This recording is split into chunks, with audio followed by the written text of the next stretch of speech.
Introducing the all-new Italiano range of pizza. Pizza Ultimo.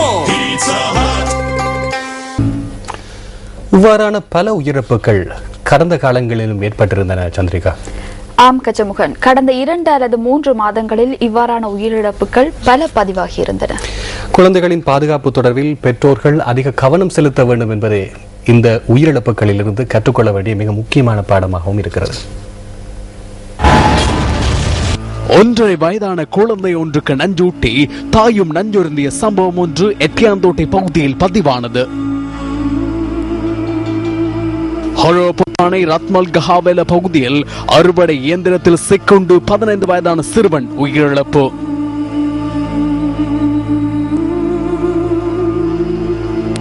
Puttalam Saliyapura பகுதியில் குண்டுமணியை விழுங்கிய 4 வயதான சிறுமி பலி.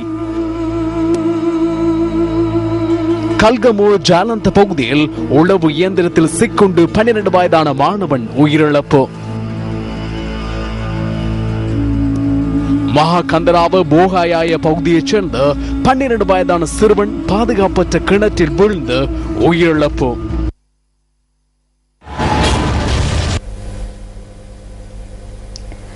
இவ்வாறான பரிதாபகரமான சம்பவம் ஒன்று வவுனியாவில் இடம்பெற்றுள்ள நிலையில் மற்றொரு சம்பவம் மாதம்பே பகுதியில் 1.5 வயதான குழந்தை ஒன்று நேற்று தீயில் எரிந்து பரிதாபகரமாக உயிரிழந்துள்ளது.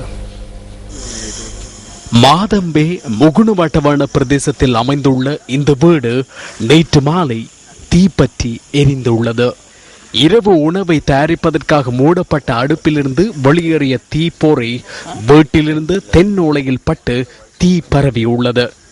இந்த தீ துணியினால் அமைக்கப்பட்டிருந்த தொட்டிலில் இருந்த இந்த சின்னஞ்சிறு குழந்தையையும் பலிக்கொண்டது. குறித்த குழந்தையின் தாய் இரவு உணவை தயாரித்து சிறிது நேரம் வெளியே சென்றுள்ளார். இந்த சந்தர்ப்பத்தில் குழந்தையின் தந்தையும் அருகில் அமைந்துள்ள தும்பு ஆலையில் பணியாற்றிக் கொண்டிருந்தார். உலகம் தொடர்பில் அறிந்து கொள்வதற்கு முன்னரே கிராம மக்களை அதிர்ச்சிக்குள்ளாக்கி இந்த பச்சிளம் குழந்தை தீக்கிரையாகியது. நேற்று வரை இந்த வீட்டில் ஒலித்த குழந்தையின் மழலை மொழி இன்று காணாமல் போயுள்ளது.